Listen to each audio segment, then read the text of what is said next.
बिस्मिल्लाहिर्रहमानिर्रहीम। अस्सलाम वालेकुम स्टूडेंट्स, होप सो आप सब अच्छे होंगे, पढ़ रहे होंगे, साथ साथ लेक्चर्स को प्रिपेयर कर रहे होंगे। लास्ट लेक्चर तक हमने देख लिया वेरिएबल्स, उसकी टाइप्स, कांस्टेंट एंड उसकी टाइप्स। तो वेरिएबल ऐसी क्वांटिटीज़ जिनकी value during the program execution आप चेंज कर सकते हैं, कांस्टेंट्स की वैल्यू उसको चेंज नहीं कर सकते आप। तो वेरिएबल्स एंड कांस्टेंट्स देख लिया अब हमने। तो स्टूडेंट्स हम अब कमांड्स की जानिब जाते हैं। कुछ कमांड्स हैं हमारे पास इंपॉर्टेंट बेसिक कमांड जो आप बेसिक लैंग्वेज में यूज़ करते हैं।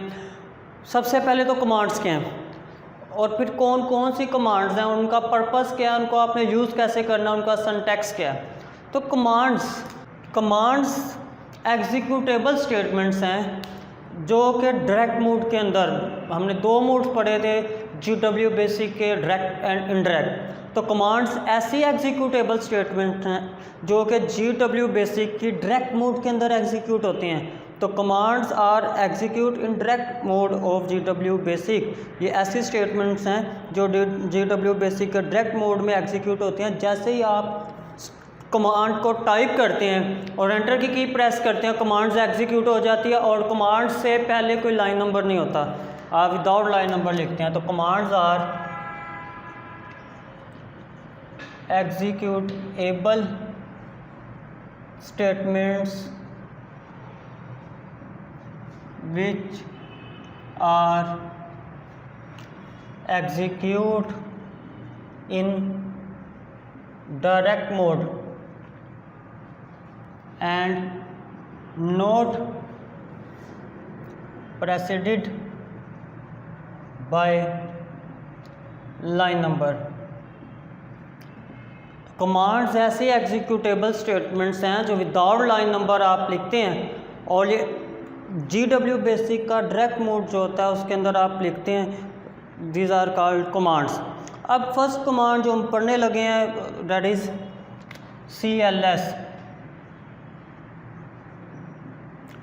CLS command. तो CLS command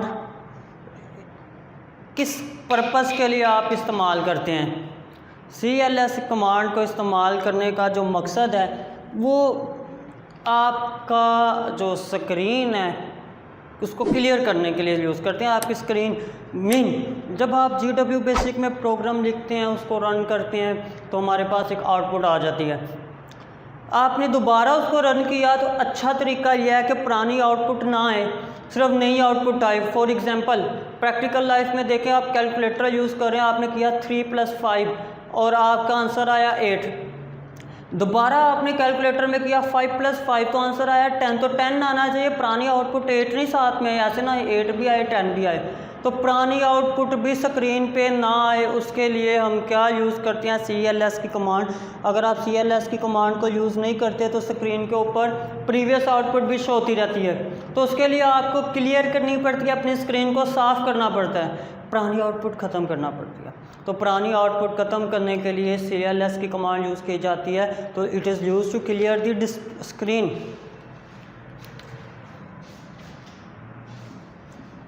this command is used to clear the screen और previous output। इसको यूज़ करने का जो तरीका है, आप सिंटैक्स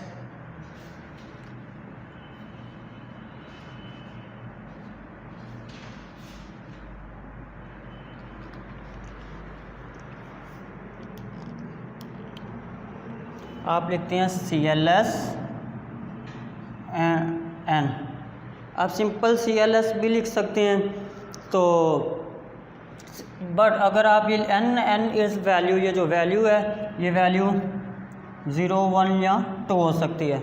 अब 0, 1 या 2 से क्या मुराद? अगर आप 0 लिखते हैं, ये सारी के सारी 0, अगर N की जगह 0 तो ये हमारी स्क्रीन से टेक्स्ट एंड ग्राफिक्स दोनों को डिलीट करने के लिए यूज़ होती है। बट अगर आप 0 की नहीं 1 लिखते हैं तो ये ओनली ग्राफिक्स को रिमूव करती है स्क्रीन से।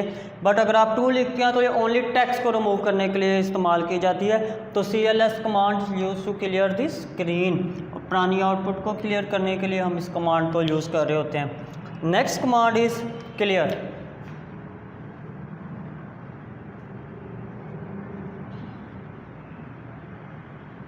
क्लियर कमांड, बच्चे कंफ्यूज हो जाते हैं, ये दोनों अक्सर पेपर में आई होती है। बच्चे क्लियर की कमांड्स का काम लिख देते हैं कि ये क्या करता है जी, ये स्क्रीन क्लियर करता है। नहीं, CLS स्क्रीन को क्लियर करता है, बट क्लियर की कमांड का काम कुछ और है। क्या काम है?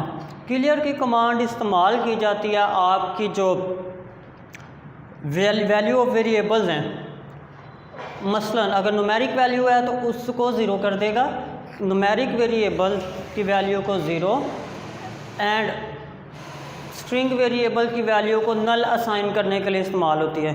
तो clear command is used, this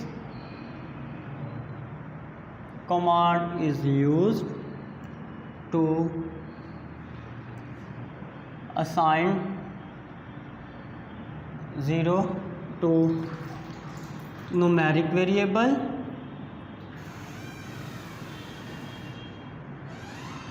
and null to string variable।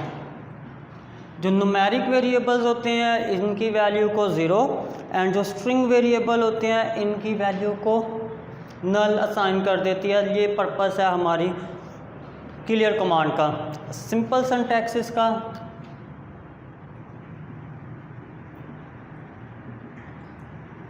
Clear, आप लिखते हैं क्लियर।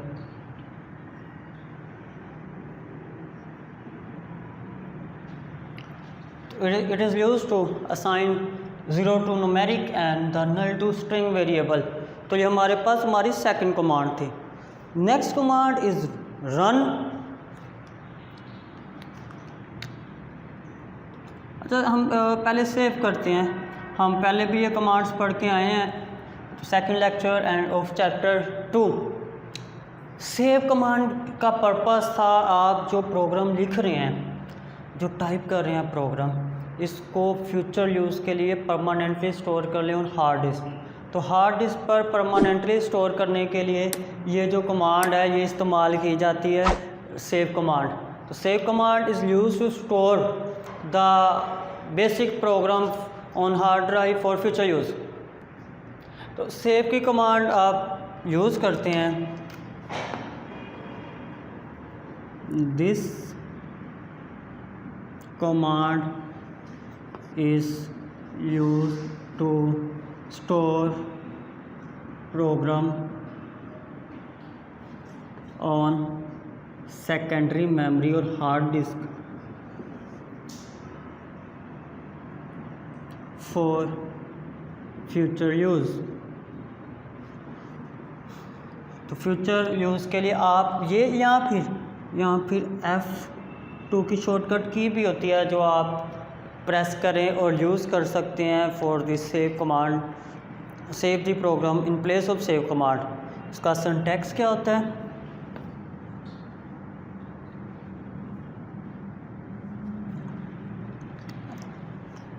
आप सेव लिखते हैं, सेव के बाद फाइल नेम, तो जो लाजमी पैरामीटर्स है उसको हम लिखते हैं save and then file name.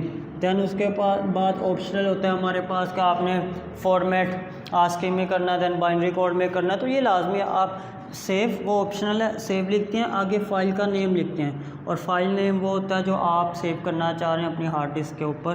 तो save command is use to save the program for the future use on the hard disk. तो ये हमारे पास सेव थी। सेव के बाद हमारे पास लोड की कमांड है। तो लोड की कमांड क्यों यूज़ की जाती है हम जानते हैं अच्छी तरीके से। सेकेंडरी मेमोरी सिर्फ डाटा या प्रोग्राम को स्टोर करती है। अब जब प्रोग्राम को एग्जीक्यूट करना है, चलाना है, तो उसके लिए लाजमी है कि उसको पहले आप लोड कर दें रैम के अंदर, प्राइमरी मेमोरी के अंदर। तो लोड से मुराद प्रोग्राम को, सेट ऑफ इंस्ट्रक्शंस को सेकेंडरी मेमोरी से प्राइमरी मेमोरी के अंदर लेकर आना। तो लोड मीन ट्रांसफ़र और load program from secondary memory to RAM और प्राइमरी मेमोरी। तो रैम या प्राइमरी मेमोरी में प्रोग्राम को लोड करने से मुराद लोड, अब लोड करने के लिए एक तो आप लोड की कमांड यूज़ कर सकते हैं, सेकंड जो हमारे पास ऑप्शन है F3 की शॉर्टकट की भी है, आप F3 की शॉर्टकट की के ज़रिए भी लोड कर सकते हैं प्रोग्राम। आप इसका सिंटैक्स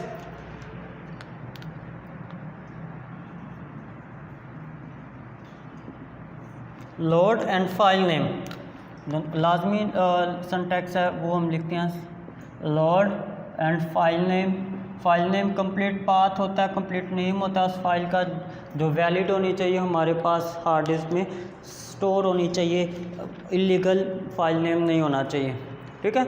उसके बाद नेक्स्ट वन इज़ रन। तो रन की कमांड आपने सेव किया, सेव की कमांड से उसके बाद लोड किया एंड देन हमने रन करना है। तो आप रन जो करते हैं, रन के लिए मतलब एग्जीक्यूट करना, रन से मुराद एग्जीक्यूट करना, तो आप एग्जीक्यूट करते हैं, रन करते हैं प्रोग्राम को रन की कमांड से। एग्जीक्यूट से मुराद कि वो इंस्ट्रक्शंस को चलाना और उससे अपनी डिज़ायर्ड आउटपुट को हासिल करना, दैट इज़ कॉल्ड रन। तो रन मीन एग्जीक्यूट दी लोडेड प्रोग्राम, वो प्रोग्राम जो आपने लोड किया है रैम के अंदर, एग्जीक्यूट द लोडेड प्रोग्राम। तो इसका मकसद है लोडेड प्रोग्राम को एग्जीक्यूट करना एंड F2 की शॉर्टकट की भी इसके लिए यूज़ की जाती है F2, ठीक है। तो उसके बाद इसका सिंटैक्स देखते हैं, आप लिखते हैं रन एंड फाइल नेम,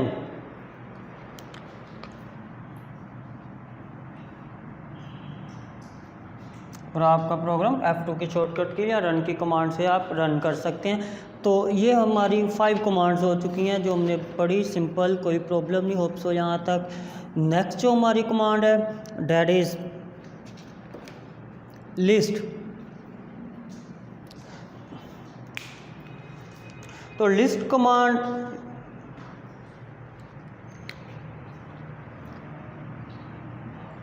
किस काम आती है?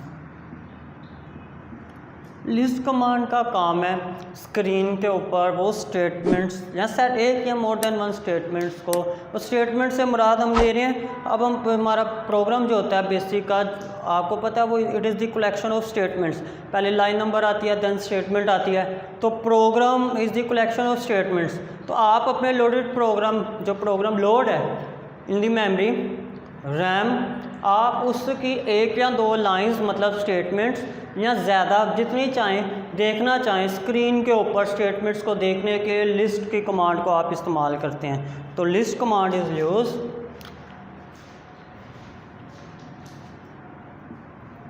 This command is used to display statement or set of statements on the display screen. Statement or set of statement को डिस्प्ले स्क्रीन के ऊपर अगर आप दिखाना चाह रहे हैं तो उसके लिए हम लिस्ट की कमांड को इस्तेमाल कर लेते हैं। लिस्ट, इसका सिंटैक्स क्या होता है?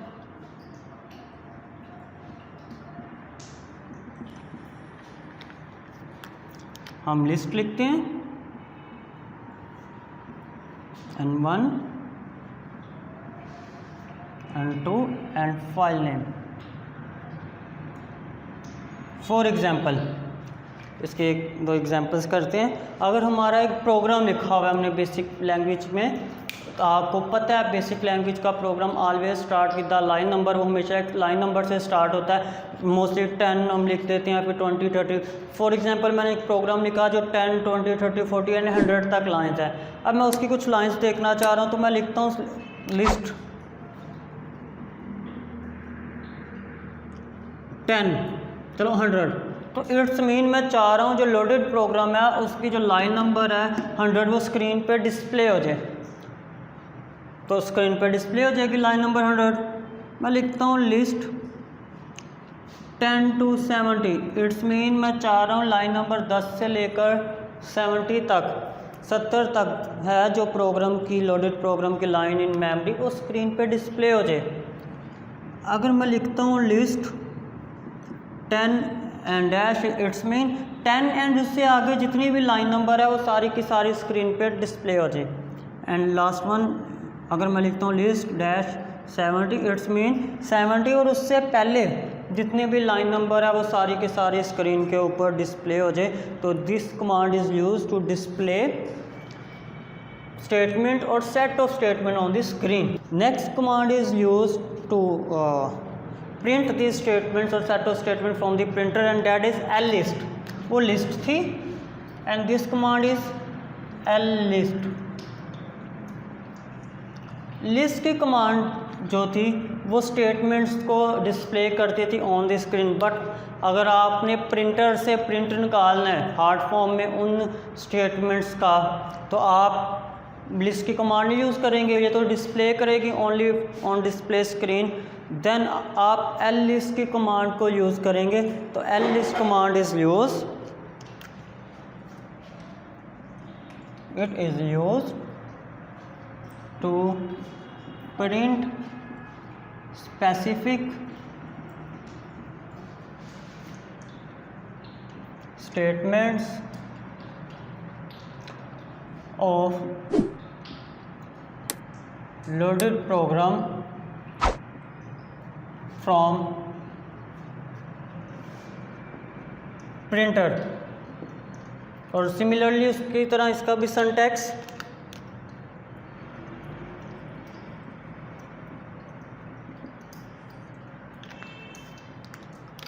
हम लिखते हैं list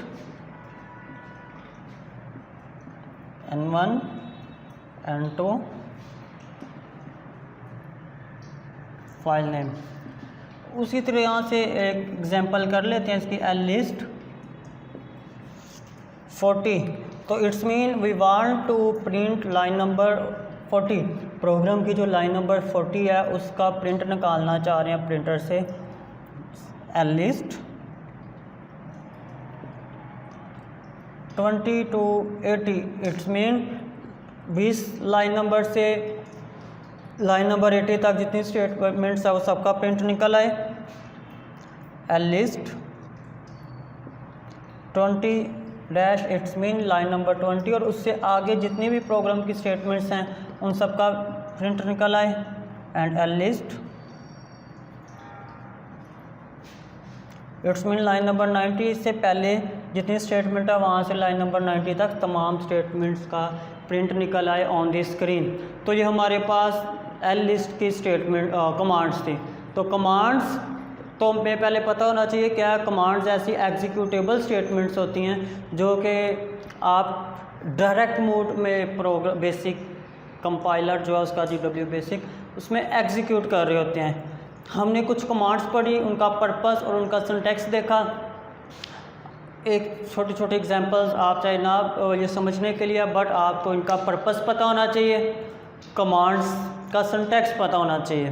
तो ये आपने लाजमी याद करनी है, इंपॉर्टेंट है। इसमें से हमेशा शॉर्ट आ जाता है, चैप्टर 2 में से जो शॉर्ट आता है, एक दो कमांड्स को इसे पूछ लेता है, उनका पर्पस प्लस उनका सिंटैक्स MCQs में भी आ सकता है।